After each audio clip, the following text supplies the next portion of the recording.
everyone, co-host of Mike Warriors, Hydrate here. And before we get into today's episode, I would like to tell you about Dubby. Dubby is a energy drink slash powder that is jitter-free, crash-free, and has no sugars or calories. It was designed to take on the big energy drink giants, and they have something for everyone with over 15 plus unique flavors. There is guaranteed to be something you enjoy.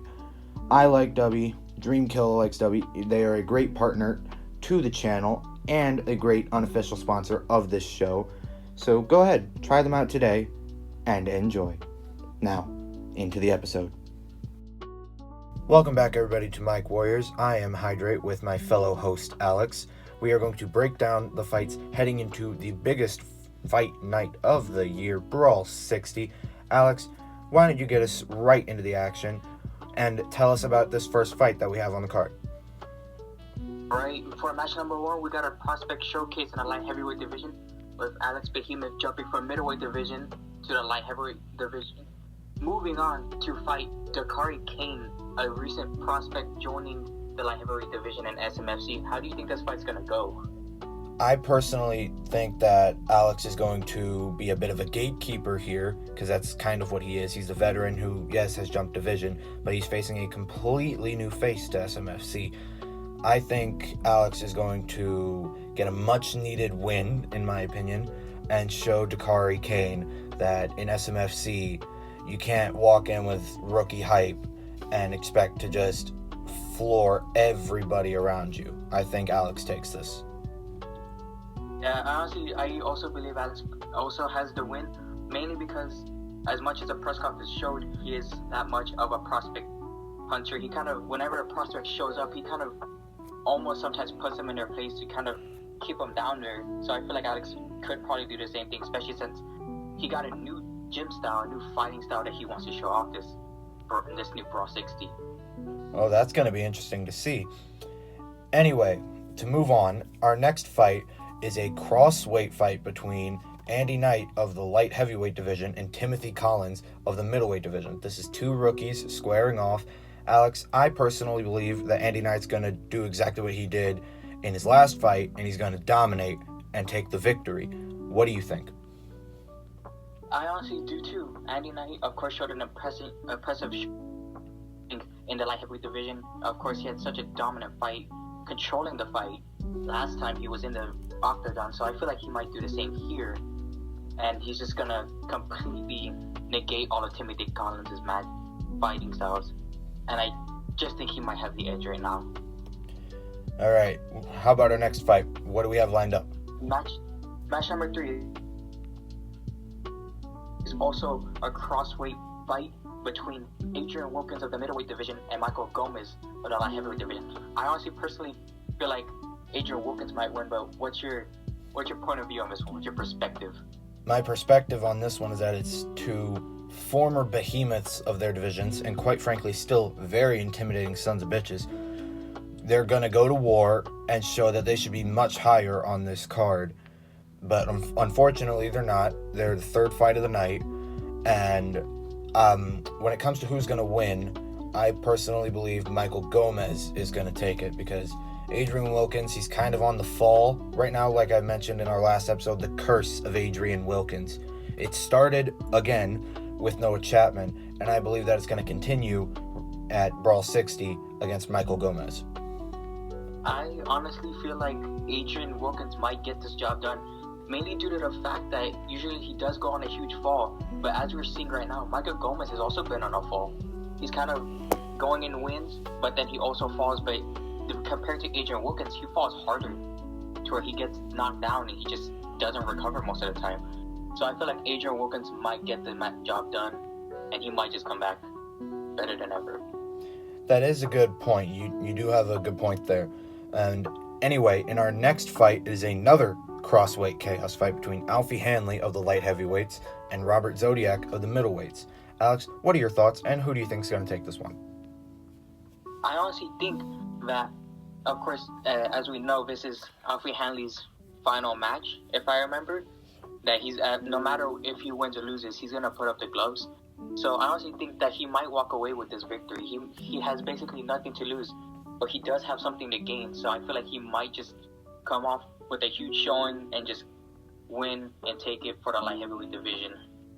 I would have to agree. And Alfie, he is retiring. This will be his final fight. And I do believe that if he has any say in the matter whatsoever, he's going to go in there and go out like a war hero. And he's going to go out with a victory. And we're going to give him the ovation that he does deserve. Right. On to match number 5. It's a light heavyweight bout between number 4 ranked Tony Tornado and number 6 ranked Cold Steel. How do you think this will fare in this match? Who do you think got this? I think Tony Tornado's gonna get it. He's been trying to climb back up to the title. Colt Steel, he's had his fair share of fights. You know, he's been up, he's been down a little bit, but I don't think he's ready for the veteran grit. And let's be honest, he's a wild card. You never really know what you're gonna get from him. Never really know what kind of performance. Never really know what kind of specialty. Like, you don't know if he's gonna throw a lot of punches or a lot of kicks. I think that unpredictability is going to serve him well, and I think Tony Tornado is going to take the win.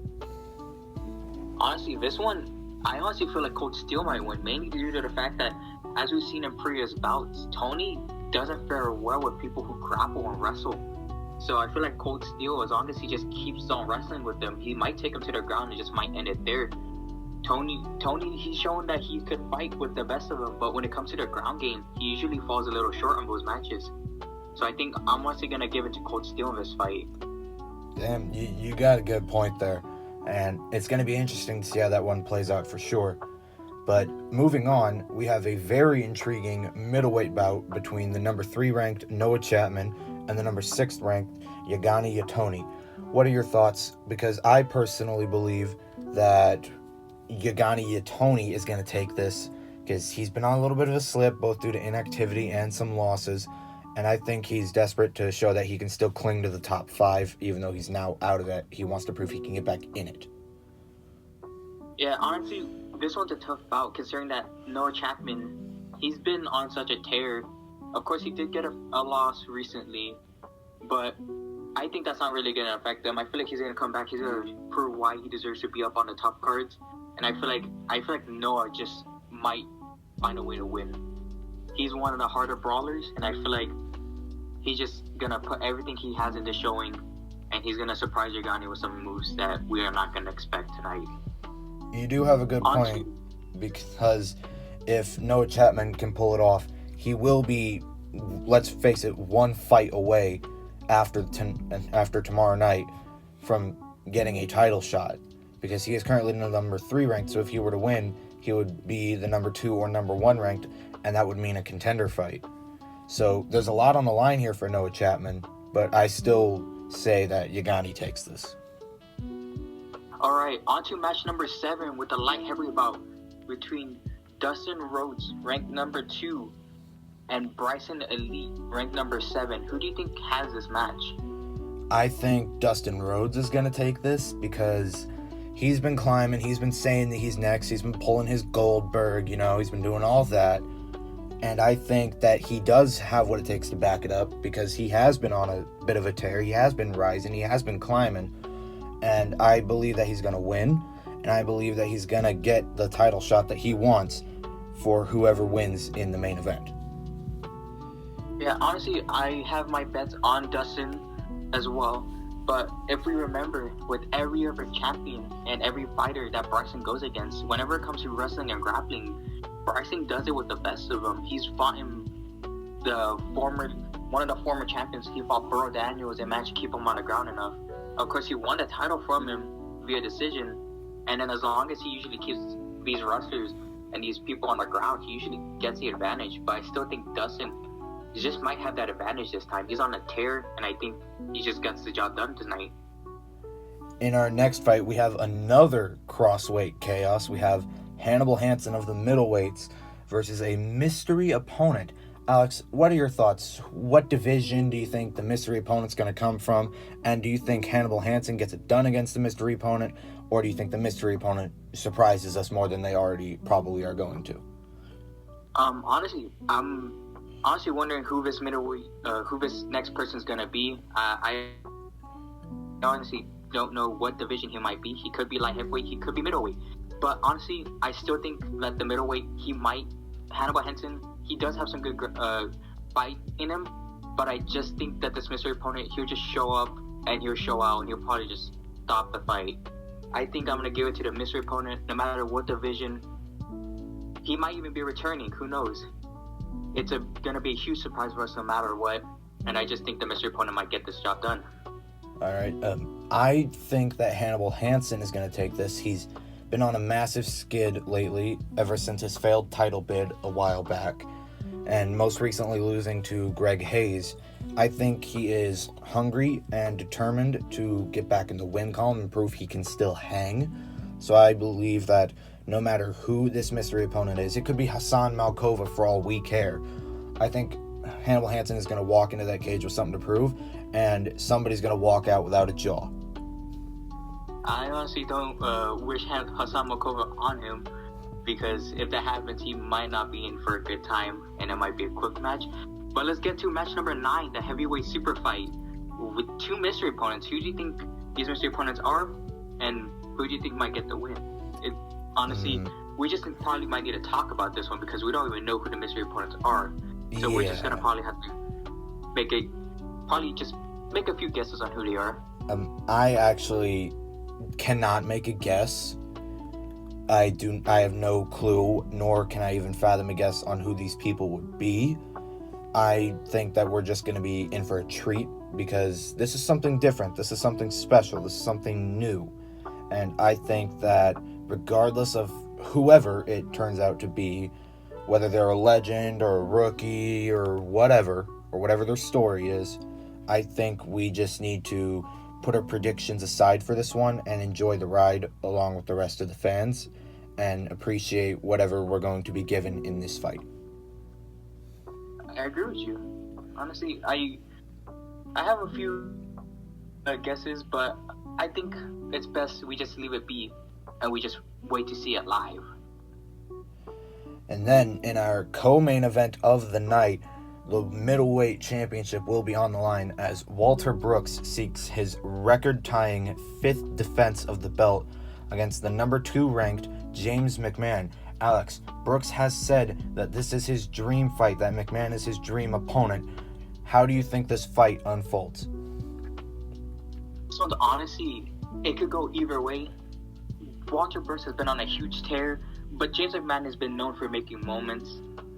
It's a really hard fight to really think about and try to break down, considering that they're 2 of the best strikers and 2 of the most exciting fighters on the middleweight division. I might give the edge to Walter just because of the fact that he's managing to keep this title from everyone and anyone. So I feel like Walter just could possibly get the job done, but either way, it's just going to be a treat for us to see. I'm going to have to go with Walter also, because yes, James McMahon, we're going to see something special with this fight either way. James McMahon is known for his unpredictability, his out-of-nowhere finishes.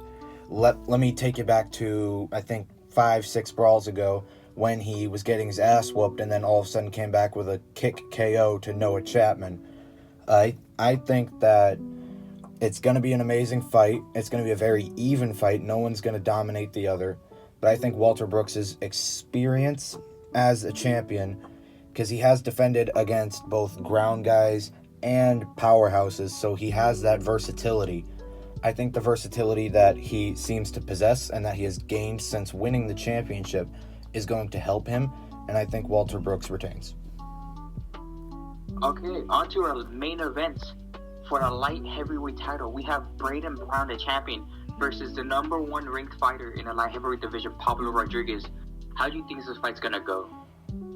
I think that I don't think this fight's gonna be very long, to be honest. We underestimated Pablo in our last episode. We're gonna face it. I said he was gonna get the piss beaten out of him, and I was wrong. He surprised me. But this is the big boy match. You know, this is the match. And I think that he's not ready. This is just my professional opinion. I think he's not ready, and he's gonna put up a fight. He's gonna put up a good scrap, but I think Braden Brown walks out the same way he's gonna walk in, and still. Yeah, honestly, this is a match that's really a surprise for the two of us. We honestly didn't think that Pablo was gonna get past Southie last time, but he is a man who is known for surprises. I honestly feel like he might show us a surprise, and he might take that title away from Braden. But then again, Braden, he's a champion. He's a champion for a reason. He has enough knockout power to take on anyone and everyone. He's knocked out the very best in the division has to offer. So between the two, I think Braden might edge him out when it comes down to it. So I still think he will become end champion.